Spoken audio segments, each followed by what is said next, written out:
One of the first things we need to think about when we're supporting children to take risks in play is about how we feel inside, what's going through us. Now, one of the models that we look at in Playwork is we call the comfort zone framework. The comfort zones are how we feel about the activities that are happening around us. This is where we might feel very comfortable, for example, just paddling around, feeling kind of relaxed, splashing in the water. We're quite comfortable with that. When we move to our discomfort zone or our growth zone, this is where the risk level might suddenly increase for us. So in this example, we've got a child jumping off the side, or we might be jumping off something a bit higher. We're still okay with this, but it will make us feel uncomfortable and a little uneasy, something we haven't explored or we feel uncomfortable about. This is an area where we can definitely grow. The next one here is we're thinking about the danger zone. Now this is something which we are really uncomfortable with. So in this example, we've got a very high diving board, and actually for quite a lot of us, we might be really uncomfortable with that. However, for some people, they might be really quite comfortable with that. So we all have different comfort zones associated with all different activities, whether that's tree climbing, fighting, or riding a bike, all of those different activities. And when we're watching children play with those are the things that will be running through us. And for us to be aware of them is really, really important. Just to be aware of how we feel. So in Playwork, what we do rather than just risk assessment is we take what we call a risk-benefit approach to the situation. Now, what does this mean? Well, firstly, we do, like in traditional risk assessment, we look at the risks involved in the activity. But then what's different, and the key difference here, is we look at the benefits of the activity as well. And then what we do is we balance those risks and those benefits to see whether or not the activity is safe enough and viable enough to go ahead. So we're going to take an example here, tree climbing, and think about all the risks and all the benefits associated with the activity, and we'll see how the scales look at the end of this example. So let's think about the risks. So tree climbing, well, we could break our leg. We could also break our arm, snap our fingers off. We could get attacked by wasps. We could get tree bugs. We could get nasty scrapes and gouges. Bruising. Head injury. If we fall, we could get concussion.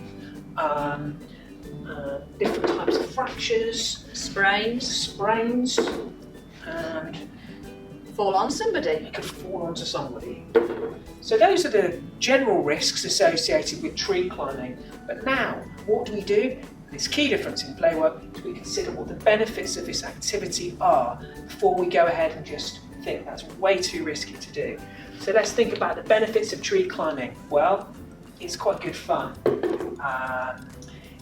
It gives us a sense of achievement when we climb a tree. It can be quite a sociable activity. It builds our strength and our stamina. We get good balance and posture. We build our confidence when we're climbing. We get to understand nature a bit more. We see the world from a different place, especially if you're a child and you're down here. And life from a different viewpoint. And we get an empathy for nature. We start to learn how to manage our own risks, look at our own limits, our own physical limits.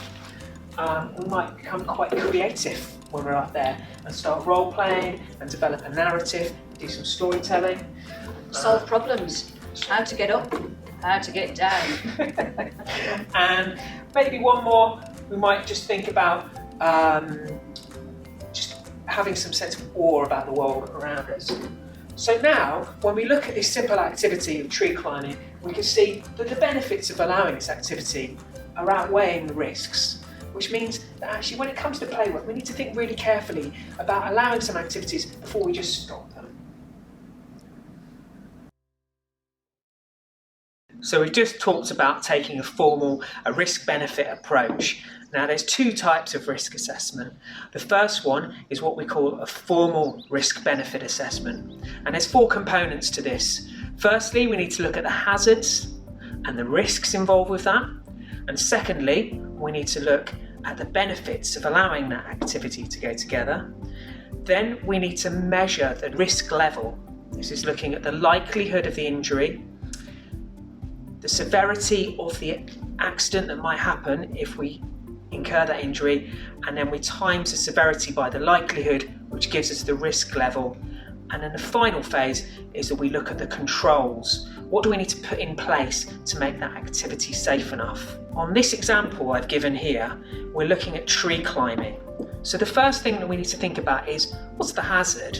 Well, the hazard is a tree and we're climbing the tree. This is the risk, and the risk is going to be falling out of the tree, scraping ourselves on there, that sort of thing. Then look at the benefits. Benefits of tree climbing are multiple. I've given a few examples here. Feeling a sense of achievement by climbing to the top, managing my own risk, sort of sensing my own limits, my own physical limits, and getting an appreciation for nature, for example. Now, we look at assessing the risk level.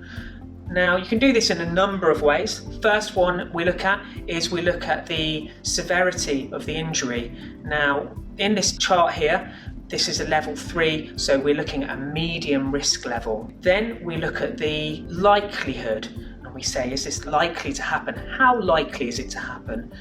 And we see here, this is a medium. And then we times the likelihood by the severity, which gives us the risk level. And in this case, I've assessed this tree climbing activity to be a medium.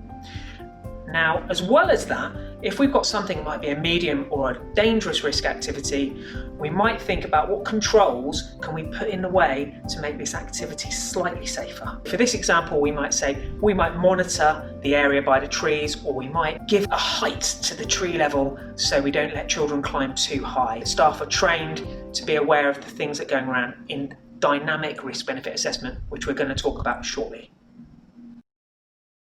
Dynamic risk-benefit assessment is the type of risk assessment that we do when children are playing in front of us, when we're supporting children. Dynamic means it's a really quick changing, fluid situation, and Playwork really is that. That's when children are playing. Things can be fine for a long time, and then suddenly the dynamic of the situation can change, and where we need to think on our feet and respond quite quickly. Now, in order to give you an example of this, I wanted to tell you a story of a time that I was doing an activity with children. I brought along some spades to the park because the children were digging the BMX tracks and they were making the jumps flat. So I wanted to get a spade and just move some of the earth from somewhere else to repair the jumps.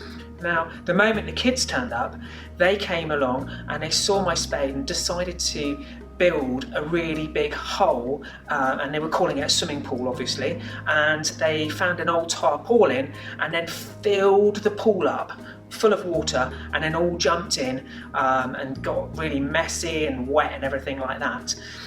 A week later, those children started to come along with their own tools, and then started to make the hole even bigger, and at which point we had quite a fairly big hole in the park, and so I had to kind of go to create a repair. Now, this is how a situation can really fluctuate and change, where it's in the best interest of the children and the play was really fluid and dynamic, but actually as the adult responsible and supporting that process, I wanted to make sure I was feeling quite nervous and I wasn't quite sure what to do, but I went along with it and just adapted it as I went along.